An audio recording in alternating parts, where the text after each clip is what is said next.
this is a producer we should be working with, and it's like in Devon, like, and this like thing. We just heard these things. We'd never obviously seen it, and you're like, these guys have worked with Brian McTernan. We turned up, he was like, you fucking kids. And then we turned up with you guys. I'm sure you're like, fucking kids.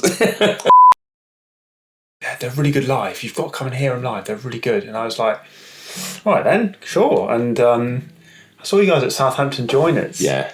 Southampton Joiners in, I guess, like the summer of 2010. It's the sweatiest gig. And you came out and just absolutely killed it. And I was like, fucking hell, these lads can play.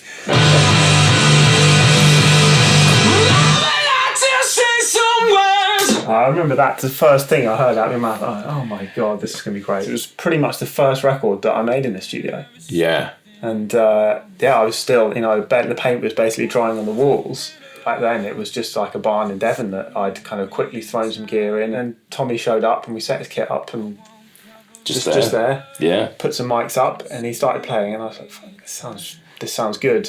So excited, but also at the same time it's like kind of like a bit nervous, because we'd recorded an album before, but that was in the States. We'd never done anything on like kind of album wise on UK soil with a UK producer, and it was just like nothing like we'd experienced before. Like going on a long old drive into Devon, take the back roads, and you're like, where are we going? What is this place we're going to? We left on Christmas Eve, just.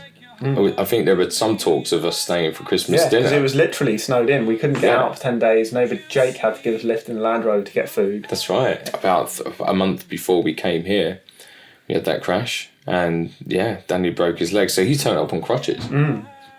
Anyway, we'd obviously Cutting Our Teeth was a quite heavier sound, might say more aggressive. And then afterwards we had gone on tour with bands like Canterbury, like more melodic kind of alternative rock bands. And I think from doing those tours and being inspired from like playing the live shows and the crowds, that we kind of realised that, we can write songs like this, and what songs could we write which were going to be catchy and like, which would go down live really well, but at the same time like have a connection with people. So it's like it was finding that balance. Like I remember thinking like that's really like where we could kind of maybe take this project, well not project, but take We Are the Ocean.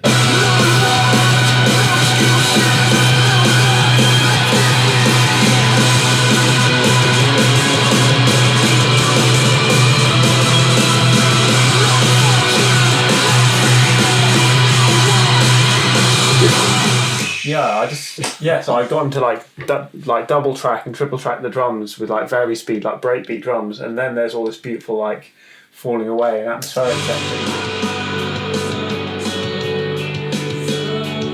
like all the Beach Boys harmonies. Was that you and Alf doing? Yeah. Our experience here really was a big moment for us to, well, not for us to, but a moment in where we kind of recognised like, okay, well, this is what we could achieve, not just like as a band, but as musicians on a creative level.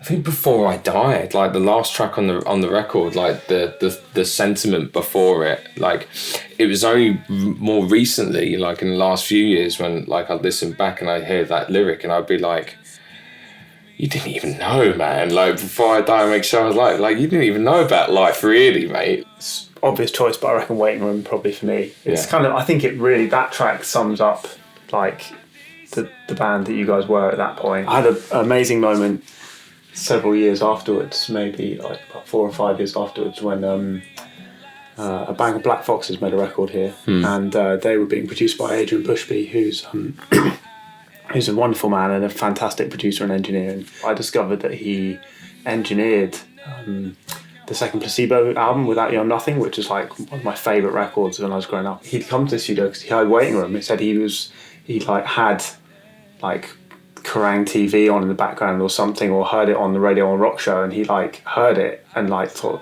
it sounded so good. He went and found out like who'd mixed it and where it had been recorded, and then came here and did Black Foxes because of Waiting Room. Wow. Which was really, really cool. I think that for each song there's something to enjoy out of, like, that you won't get in the other ones. And I 100% agree. Like, Waiting Room was probably the first time we found, like, what our voices. I mean, as we were writing this album, we were finding out what our voices could do and how you'd write a song around that. But Waiting Room was like almost what you might say the balance of that, of getting both equal. As a whole, this album for me is it's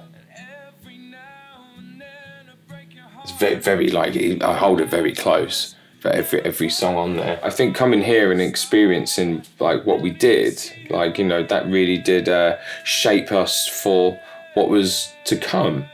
I listen to it and I think, like, of a optimistic, hopeful Liam, and, like, I like that thought.